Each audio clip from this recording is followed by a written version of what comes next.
Alright, so today we're going to be talking about a manga called Chain Soldier. Now just pretend I'm holding up a book. I don't actually have the physical copy, even though you probably think I do. But it's the beginning serialization all the way back in 2019. It is still ongoing with around 130 something chapters, and it is still not done. But we're only going to be focusing on the first chapter today. So let's get into the freakiest start to a manga. So it's the year 2020, and gender equality is no more. And there's a new dimension called Mato. So, yeah. So first we're introduced to the main character, obviously Yuki. You always gotta introduce the main character when you start a story, and I think we're gonna grow to like this man's here. Yuki is his name. He's actually a very respectable gentleman. He would never do anything to anyone. And then we find out that the gender equality is no more statement is referring to men. Basically, they cannot possess powers from these so-called peach blessings. Only women can, and they can get superpowers and stuff. So like Spider-Man and shit, it's sort of similar to that in a way. So we find out that the popular males in society get the best chance at a good life. Yeah, because if a woman owns you, then you're basically set for life. Basically, that's sort of what it's getting at, and I'm completely fine with that. But then we find out that one of Yuki's main traits is that he's very good at cleaning. He's a house husband in a way, someone I strive to be, and he also wants to be popular now. He can't wait for it. He wants to be popular by everyone. Not only that, but he can sew as well. He can also sew. And we're also introduced to the exclusive public transport over in Tokyo. But this actually isn't a fiction thing. This actually exists over there. When I went over there, actually, they had separate carts, not like separate trains, but carriages. And yeah, the women's one was mostly empty because everyone sort of crowded into the other one. But then straight away we get a hint at some sort of trauma that our boy Yuki is going through. He lost his sister to what seems to be a Mato disaster. And I'm not too sure what that is just yet, but we do know that his sister is one that drilled him into the nice, respectable, societal gentleman that he is now. And then he nearly has a mental breakdown over having to work a full-time job for the rest of his life, which is fair enough. I had one as well, so we're very relatable on that aspect. But then something suddenly starts happening. He starts being absorbed in this strange sort of mist, and frankly he's terrified. And to be honest, that's a fair reaction. I would be too if I got surrounded by this weird mist that I didn't know where it led to or what was going to happen to me, and I just arrived in a completely different area than where I was prior. Now what I really like about this panel here is not only is this manga the freakiest manga and the most downright bad degenerate shit you would ever read, but it has pretty good art though. Has pretty good art. And the story, when you're paying attention to it, is actually really good. But like looking at this panel right now, it's like it's just protruding spikes, as if like someone uses sort of stone earth ability and what looks to be like mixtures of the Japanese architecture in the rocks as well, which is really cool in my opinion. Then we get a little background that he's appeared in Mato, the dimension that was formed, and that these mysterious gates that what happened to him just appear randomly in random intervals and just suck people up and then kill them, and it sort of bleeds into the reality that most people know of, in a way, if that sort of makes sense.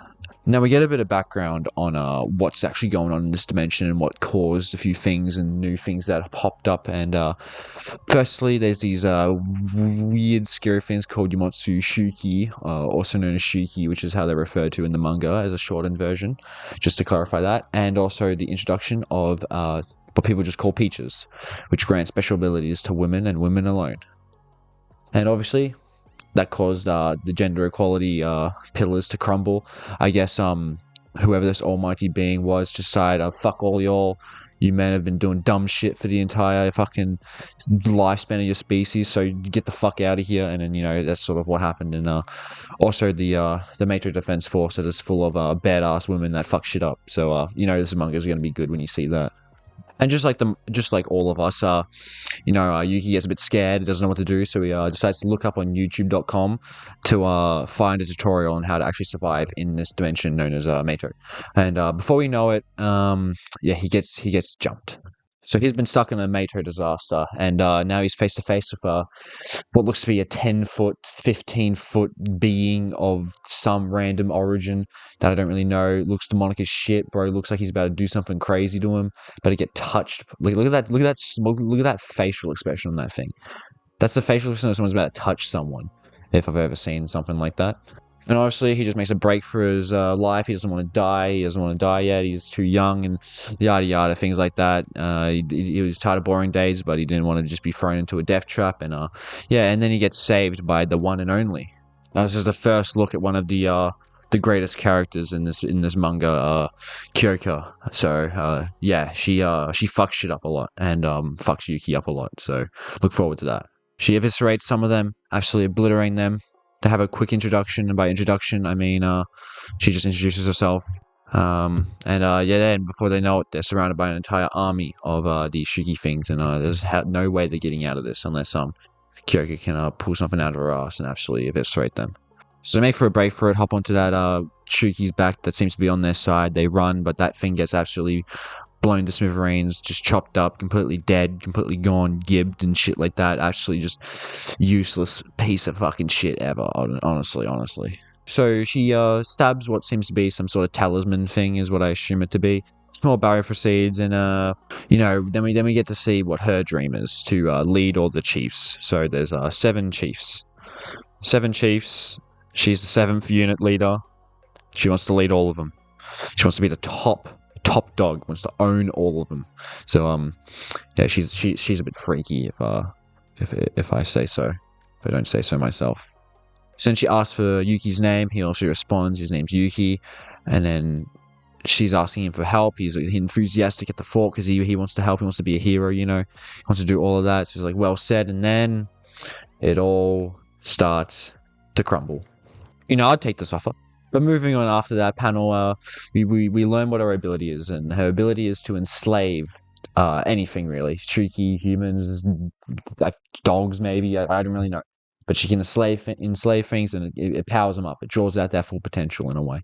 So so she's done trying that on Shuki, and it's like, maybe, what would happen if I tried out on a human person, alright? What if I did that? So so Yuki's stuck in a bit of in a pickle here, so he wants to be a hero, but is he really that down bad to want to be a woman's slave? I mean, I'm not complaining. So, it's time to submit. Holds out her hand, and what does our boy do? Well, it's only a natural feeling that is in human nature, and he licks her finger. Oh, what the fuck am I doing? Then bro just explodes into a beam of light, absolutely radiating power. Eternal Chains Slave is the power, which is pretty fucking sick, I will say that. Eternal Chains, that's so cool. So cool. Bro actually looks sick as hell, dude. Like, look at that fucking form. That's actually fucking so cool. So rightfully so, Kyoka is absolutely excited, ecstatic at this overwhelming force and power that is in front of her. Obviously, starts riding him. Yeah, she starts riding him. Riding. She starts riding Yuki into battle, okay? And they just start fucking shit up, just eviscerating shit. A massive monster comes out of here. It has to be taller than a fucking colossal titan type shit from Attack on Titan. Absolutely so big, but you know what? Who the hell cares? Bang! They just fucking absolutely donk that shit down to the ground. Completely murders it. And then chain snap, and Yuki is back to himself. He is fucking weakened though. He can't stand up. He is tired as shit. So okay, what's now? They've gotten rid of the threat. Is this what's going to be? This guy can just turn from a weak fucking 3rd year high school into someone who absolutely dominates everything. Yeah, this manga is going to be so good. It can't possibly get any worse. You can keep working as my slave. Oh no. A smooch in the first chapter? Damn, that's rare these days. Manga never does that. I was not expecting that. Rightfully so, because I'm just so over here. I'm like, damn, Yuki, damn, fuck, is that all it takes? Shit. I just need to be a slave. So obviously, bro gets insulted, get called a horny mutt. Obviously, I wouldn't take that disrespect. I don't think Yuki would take that either. And then we get into the details of the compensation of the ability. So after she uses the services of someone, no matter who it is, the Shuki or Yuki. Yeah, I just realized that Shuki and Yuki, yeah, they got to get a reward. And obviously for the Shuki, it would just be pork, could be anything. But apparently it depends on the person's deepest, darkest desires. And Yuki, I think, wants to feel the touch and love of a woman. So that's why the reward's this. And honestly, mine would be probably... I feel like mine would just be hugged. I feel like they'll just give me a hug and that would be my reward. Yeah. So she's embarrassed. I don't know why, obviously. She's the one who's doing this. But then we find out that, it's against her will. So I'm stuck in a bit of a confusion here. I want to know, who is being sexually assaulted here? Because both of them didn't consent to this. Is Yuki being sexually assaulted here, or is Kyoko being sexually assaulted? I don't know. Okay, it's a very gray area, and this is why this manga is freaky as fuck, because it's just, you don't know. Okay, you don't know. That's what I'm trying to say. You don't know. Just tongue in there. Just all of that. All that, dude. Just all of it. It's just, what am I doing with my life? So after an absolutely heated makeout session, I don't know how that lasted, by the way. They should have notes in this. The mangaka should have made a note saying that lasted like 10 minutes. I don't know how long that lasted, but Yuki's feeling quite blissful right now, and Kyoko just sort of locked in, I guess. He just fucking ignored that, just wiped it from her memory. And even after all that, she still wants Yuki to work for her. So I think they both enjoyed it. Which is these people are both a bunch of freaks, dude. But yeah, that's about it. Yuki claims to wanting to be a hero. So they say we have a deal, and then bang, that's about the end of the first chapter of the manga. And you should read it, it's fire.